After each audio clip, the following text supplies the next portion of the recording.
શ્રી રામની પ્રાણ પ્રતિષ્ઠા બીજી દિવાળી તરીકે ઉજવાઈ રહી છે અને દેશભરના લોકો અવનવી રીતે પોતાની ભક્તિ દર્શાવીને રામમય બન્યા છે।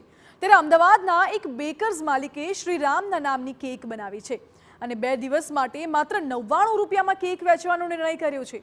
દ્રશ્યોમાં જોઈ શકાય છે ચોકલેટ અને બ્લેક ફોરેસ્ટ ફ્લેવરવાળી કેક પર શ્રી રામ અને અયોધ્યાનું ચિત્રણ કરાયું છે તો શ્રી રામનું નામ પણ લખવામાં આવ્યું છે।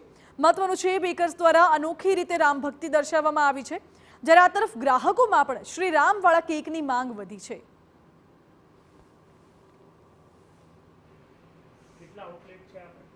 પ્રાણ પ્રતિષ્ઠા મહોત્સવને લઈને સમગ્ર દેશમાં ખુશીની લહેર જોવા મળી રહી છે અને આ સિવાય તમામ જગ્યાઓ પર આયોજનો કરવાના છે અને જ્યાં સેલિબ્રેશનની વાત આવતી હોય છે ત્યાં કેક હંમેશા આવતી હોય છે અને એ જ બાબતને ધ્યાનમાં રાખીને આપ જોઈ રહ્યા છો કે કેવી રીતના જય શ્રી રામ લખેલ કેકની ડિમાન્ડ પણ ખૂબ મોટા પ્રમાણમાં મળી રહેલી જોવા મળી રહી છે। અમદાવાદના એક બેકર્સ દ્વારા આ પ્રકારની કેક તૈયાર કરવામાં આવી છે અને ખૂબ મોટા પ્રમાણમાં એમને ઓર્ડર પણ પ્રાપ્ત થઈ રહ્યા છે અને એ કેકની સંખ્યા પણ આપ જોઈ રહ્યા છો। આ સિવાય એમનું જે આઉટલેટ છે અન્ય એ તમામ જગ્યાઓ પર આ જ પ્રકારની કેક્સ આપને જોવા મળી રહી છે। આપણી સાથે જ એમની સાથે વાતચીત કરીએ કે તેઓ શું કહી રહી છે। મેડમ, કેવી રીતના આ પ્લાન કરવામાં આવ્યું કે જય શ્રી રામની કેક બનાવી અને કયા પ્રકારની ડિમાન્ડ જોવા મળી રહી છે?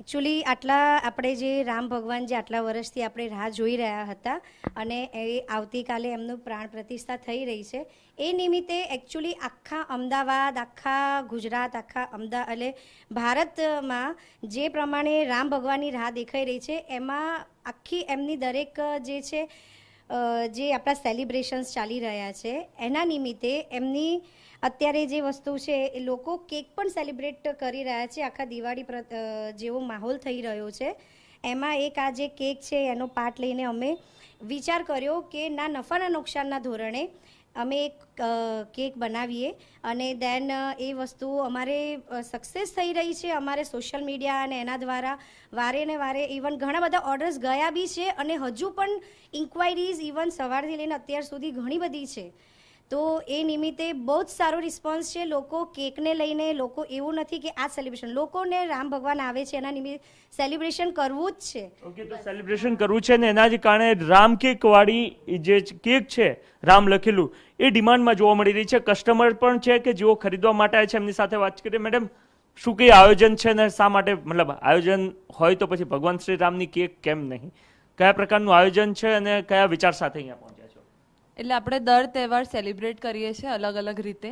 તો આવતીકાલે રામ ભગવાનની પ્રાણ પ્રતિષ્ઠા છે અયોધ્યામાં અને નરેન્દ્ર મોદીજીએ દિવાળી ડિક્લેર કરી છે કે આપણી બીજી દિવાળી આવતીકાલે છે એટલે આપણે દરેક તહેવારમાં કેક કે કોઈ બી સ્વીટથી સેલિબ્રેટ કરીએ છીએ। એટલે મેં અને મારા ફેમિલી એવું ડિસાઇડ કર્યું કે આવતીકાલે આપણે કેક કટ કરીને સેલિબ્રેટ કરીએ અને આપણે ત્યાં તો જઈ નથી શકતા અત્યારના ટાઈમમાં તો આપણે આપણા ઘરે જ રામ ભગવાનને સ્થાપના કરીએ। ઓકે, તો કસ્ટમર પણ ખૂબ મોટા પ્રમાણમાં એમને ઓર્ડર મળી રહ્યા હોવાનું તેઓ જણાવી રહ્યા છે અને આપ જોઈ રહ્યા છો કે કેવી રીતના આ કેક અત્યારે હાલ બનીને તૈયાર છે ભગવાન શ્રી રામના નામની અને જ્યાં જ્યાં સામૂહિક આયોજનો કરવામાં આવ્યા છે એ તમામ જગ્યાઓ પર ચાહે કેક હોય કે પછી મોઢું મીઠું કરીને સેલિબ્રેટ કરવાની વાત હોય તમામ જગ્યાઓ પર મોટા આયોજન થઈ રહ્યા છે। એ આયોજનો પૈકી કેક કે જ્યાં જય શ્રી રામ લખેલું છે એની ડિમાન્ડ પણ જોવા મળી રહી છે।